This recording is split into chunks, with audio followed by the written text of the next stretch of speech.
The date, October 24, 1871, marks a profoundly dark chapter in the history of Los Angeles.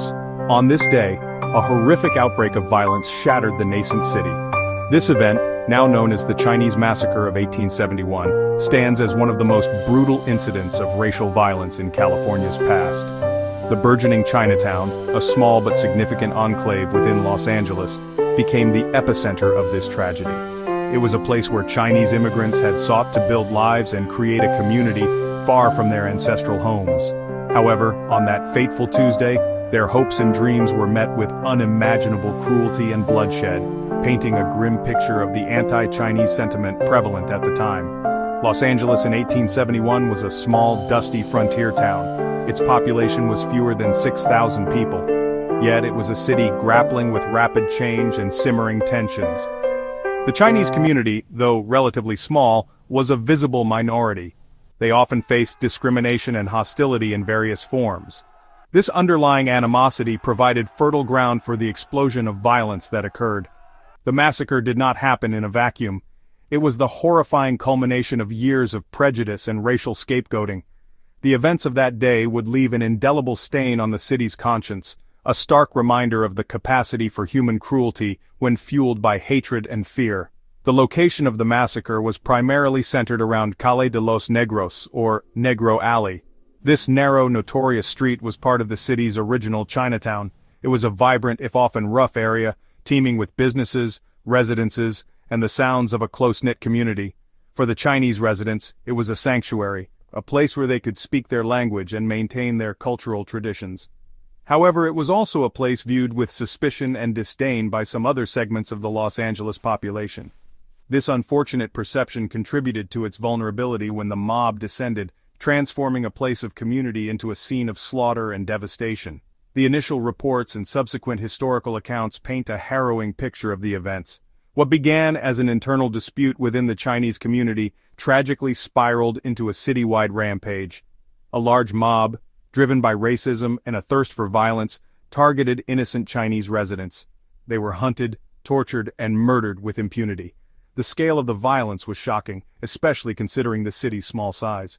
The Chinese Massacre of 1871 serves as a somber testament to the dangers of unchecked mob mentality and the devastating consequences of racial prejudice, a lesson that continues to resonate through the annals of American history.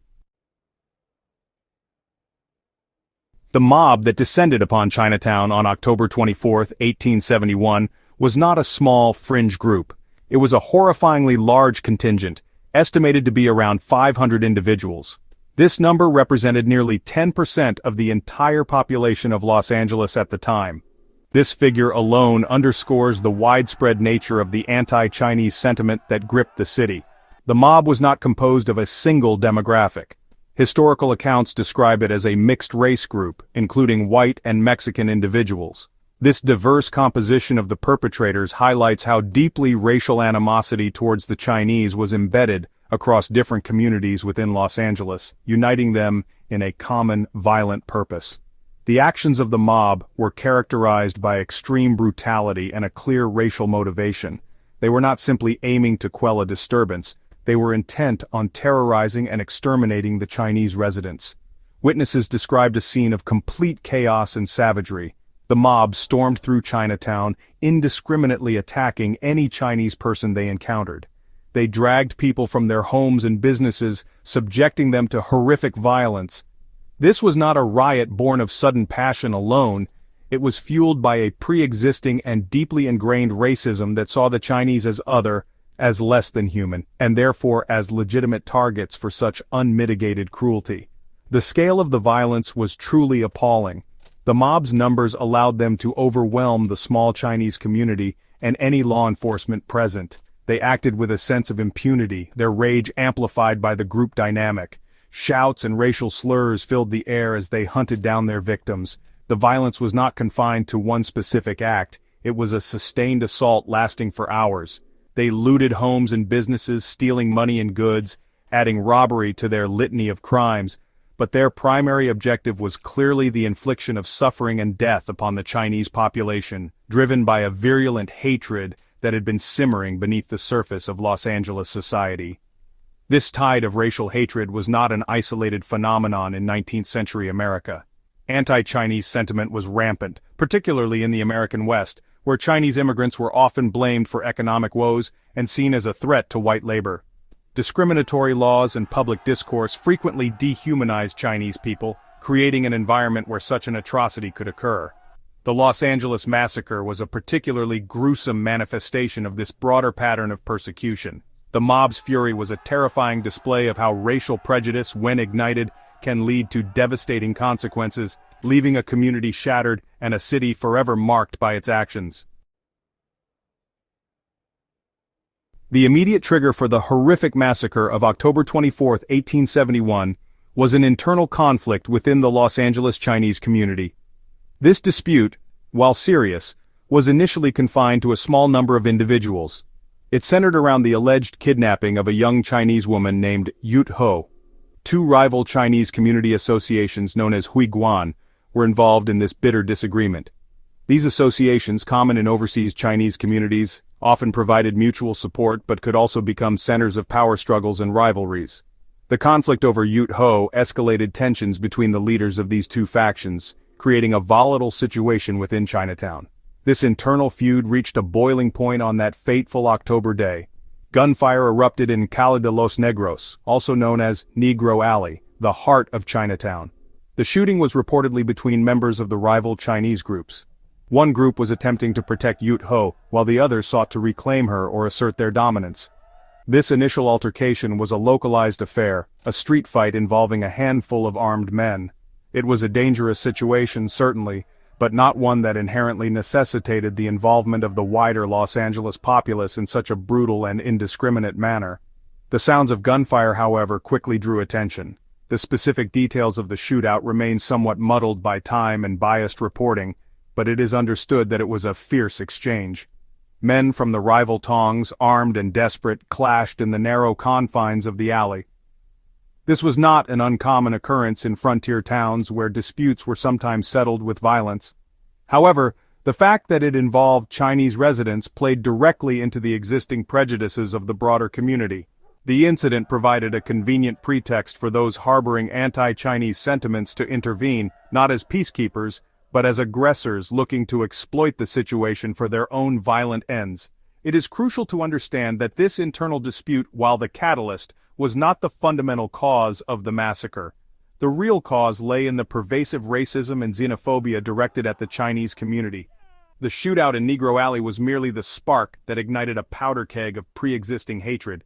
Had the participants in the initial gunfight been of a different ethnicity, it is highly unlikely that the response from the rest of the city would have been a mass lynching. The tragic events that followed were a disproportionate and racially motivated reaction to this internal Chinese conflict, demonstrating how easily existing bigotries could be inflamed into widespread violence. The gunshots echoing from Calle de los Negros on that October afternoon did more than just signal a fight between rival Chinese factions. They acted as a siren call to the simmering resentments within the wider Los Angeles community. As news of the shootout spread, it quickly became distorted and amplified by racial prejudice. What was an internal dispute was rapidly reframed as a Chinese uprising or an attack on the white community, stoking fear and outrage among the city's non-Chinese residents. This mischaracterization was critical in transforming a localized conflict into a citywide mobilization against the Chinese population, drawing crowds to the edge of Chinatown. A pivotal moment in this escalation was the involvement of local law enforcement and citizenry who attempted to intervene in the initial Chinatown gunfight. During this chaotic period, a police officer, Jesus Bilderain, was wounded. More tragically, a civilian rancher named Robert Thompson, who had responded to the commotion, was shot and killed. Thompson's death, in particular, became a rallying cry for those looking to exact revenge. His demise was immediately blamed on the Chinese, regardless of the specific circumstances of the shootout or who fired the fatal shot. This incident provided the mob with a perceived justification for their subsequent actions, fueling their anger and desire for retribution. The news of a white man killed and an officer injured, allegedly at the hands of Chinese gunmen, spread like wildfire through the small city. This information, filtered through a lens of intense racial bias, galvanized a crowd that quickly grew in size and hostility. People from all walks of life, united by anti-Chinese sentiment, began to gather. The initial aim might have been to apprehend those involved in the shooting, but the mood rapidly deteriorated into a desire for collective punishment against the entire Chinese community. The authorities present were either unable or unwilling to control the escalating situation, allowing the mob's fury to build unchecked. The transformation from a contained street fight to a widespread anti-Chinese frenzy was alarmingly swift. The death of Robert Thompson and the wounding of Officer Bilderain provided the pretext, but the underlying anti-Chinese racism was the true engine of the mob's formation. The crowd was not interested in due process or distinguishing between the actual participants in the shootout and innocent bystanders. In their eyes, all Chinese were culpable. This collective blame set the stage for the horrific violence that was to follow, as the mob, now numbering in the hundreds, prepared to descend upon the unsuspecting residents of Chinatown with murderous intent. Section 5. The Unfolding Horror, a Night of Brutal Chaos. As darkness fell on October 24, 1871, the mob, now estimated at around 500 strong, unleashed its full fury upon Los Angeles's Chinatown. The scene descended into utter pandemonium and unimaginable brutality. The rioters, driven by a potent cocktail of racial hatred and a thirst for violence, showed no mercy. They systematically broke into Chinese homes, businesses, and lodging houses, dragging out any Chinese individuals they could find. These were not targeted arrests of suspected gunmen. This was an indiscriminate assault on an entire ethnic group. The air was filled with the screams of victims, the roar of the mob, and the sounds of destruction. The methods employed by the mob were barbaric. Chinese men were beaten, stabbed, and shot. Many were dragged through the streets to makeshift gallows, often consisting of the crossbeams of covered wagons or the verandas of buildings, and then lynched. One of the primary locations for these hangings was the Coronal Building, a prominent structure from which several victims were horrifically suspended. Some victims were reportedly mutilated, their fingers cut off to steel rings. The mob's actions were not merely about killing. They were about terrorizing, dehumanizing, and making a brutal public spectacle of their victims, sending a chilling message to any surviving Chinese and other minority groups. Alongside the physical violence, widespread looting occurred. The rioters plundered Chinese-owned properties, stealing thousands of dollars in cash, goods, and personal belongings. Shops were ransacked, their contents strewn across the streets or carried off by the gleeful perpetrators. Homes were invaded and families were torn apart. The few law enforcement officers present were either overwhelmed by the sheer size and ferocity of the mob, or in some cases were complicit or indifferent to the atrocities being committed. For several hours, Chinatown was effectively lawless, a killing field where racial hatred reigned supreme and human life, if Chinese held no value. The terror was not confined to those who were ultimately killed. Many Chinese residents hid in terror, desperately trying to escape the mob's clutches. Some managed to find refuge in dark alleys or barricaded themselves in buildings, listening to the horrifying sounds of the massacre unfolding around them. The psychological trauma inflicted upon the survivors who witnessed their friends, family, and neighbors being brutally murdered was immense and would linger for generations. This night of brutal chaos represented a complete breakdown of civil order, driven by a racist frenzy that left an indelible scar on the city of Los Angeles and its Chinese community. Section 6. The Grim Tally, Victims of Hatred. When the night of terror finally subsided, the true horror of the Chinese massacre of 1871 began to emerge in the stark light of day. The following morning, a grim procession of bodies was laid out in the city's jail yard for identification and public viewing. 17 Chinese men and boys lay dead, their lives brutally cut short by the mob's insensate rage. An 18th victim had reportedly been buried hastily the night before, bringing the total number of known fatalities to 18. This figure represents a significant loss of life, especially considering the relatively small size of the Chinese community in Los Angeles at that time, which numbered only a couple of hundred individuals. The victims of this massacre were not, for the most part, the instigators of the original Chinatown feud. With the possible exception of one man, who was believed to have participated in the initial gunfight that triggered the mob's formation, the overwhelming majority of those killed were innocent bystanders. They were ordinary members of the Chinese community, cooks, laundrymen, laborers, shopkeepers, and domestic workers. These were men who had come to America seeking a better life, contributing to the developing economy of Los Angeles through their hard work. They were targeted solely because of their ethnicity, their lives extinguished in a wave of collective punishment. Among the dead was Dr. Jean Tong, a respected physician and merchant within the Chinese community. He was reportedly tortured and hanged, despite offering his attackers money and pleading for his life. His death, along with others, symbolized the indiscriminate nature of the mob's violence. They did not seek to distinguish between combatants and non-combatants, between the guilty and the innocent by their own flawed logic. Every Chinese person was a target. The victims ranged in age, and their deaths left behind families and friends to mourn in an atmosphere of profound fear and insecurity, forever altering the fabric of their community. The brutality inflicted upon these 18 individuals serves as a chilling reminder of the depths of racial hatred. They were not just killed, they were lynched, shot, stabbed, and in some cases, mutilated. Their bodies were displayed as trophies, a gruesome testament to the mob's power and the vulnerability of the Chinese in a hostile land.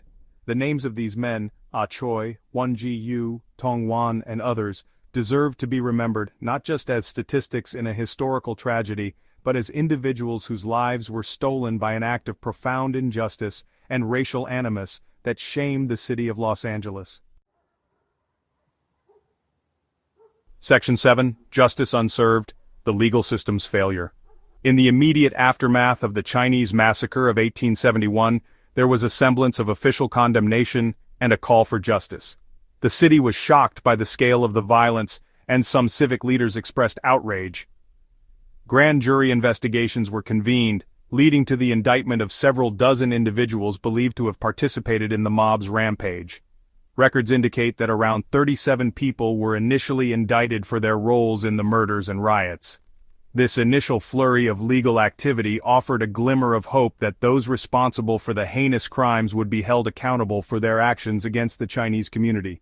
However, this hope for justice proved to be tragically misplaced. Of the many indicted, only a small fraction, reportedly 10 men, actually stood trial for their involvement in the massacre. The legal proceedings were fraught with challenges, including alleged jury intimidation, biased testimonies, and a general societal atmosphere that remained deeply prejudiced against the Chinese. Despite these obstacles, 8 of the men who went to trial were eventually convicted, not of murder, but of the lesser charge of manslaughter. This outcome itself was a disappointment to those who sought true accountability for the brutal lynchings and killings that had occurred. The most egregious failure of the legal system came shortly after these convictions. In a stunning turn of events, all the manslaughter convictions were overturned on a legal technicality by the California Supreme Court. The court ruled that the indictment was flawed because it failed to state that the Chinese victim, Ah Choi, was a human being. This deeply problematic reasoning highlighted the extent to which anti-Chinese prejudice permeated even the highest levels of the justice system. Crucially, none of the men whose convictions were overturned were ever retried for their crimes. They were allowed to walk free, effectively escaping any legal punishment for their participation in the massacre. The utter failure to secure lasting convictions sent a devastating message to the Chinese community and to the perpetrators of racial violence. It signaled that attacks against Chinese individuals could occur with virtual impunity. This lack of accountability undoubtedly emboldened further discrimination and violence against Chinese immigrants across California and the West. The legal system, which should have been a bastion of justice and protection for all residents, regardless of ethnicity, had profoundly failed the victims of the 1871 massacre. This failure compounded the tragedy, leaving a legacy of unhealed wounds and a stark example of justice denied in the face of racial hatred. Section 8. A Scar on the City's Soul, the Massacre's Enduring Impact. The Chinese Massacre of 1871 was not merely a fleeting moment of violence. It left an enduring and painful scar on the soul of Los Angeles, and had a profound, lasting impact on its Chinese community. It stands as the largest mass killing in the modern history of Los Angeles, a grim distinction that underscores the severity of the event. For the city's nascent Chinese population, the massacre was a catastrophic blow. It decimated their numbers, shattered their sense of security, and instilled a deep-seated fear that would persist for decades. The community was forced to rebuild in an atmosphere of heightened hostility and vulnerability, forever marked by the memory of that horrific night. The impact on the Chinese community extended beyond the immediate loss of life and property. The massacre reinforced their status as a targeted and marginalized group. Many Chinese residents likely fled Los Angeles in the aftermath, seeking safer havens elsewhere, though detailed records are scarce. Those who remained lived under a constant cloud of apprehension, knowing that such violence could erupt again.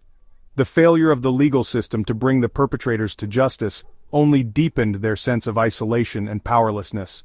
Yet, despite this profound trauma, the Chinese community in Los Angeles demonstrated remarkable resilience, slowly rebuilding their lives and institutions in the face of continued discrimination. Historically, knowledge of how Chinese Angelenos specifically grieved and commemorated the victims in the immediate years following the massacre is limited, partly due to the community's marginalized status and the desire to avoid further unwelcome attention. However, it is known that between 1872 and 1908, residents of Los Angeles's Chinatown held significant public ceremonies called Qiao or Ta Chiu. These triennial events served in part to honor the victims of the 1871 massacre and other deceased community members. These rituals were also a way for Chinese Americans to assert their presence, their cultural identity, and their sense of belonging in a city that had treated them so brutally.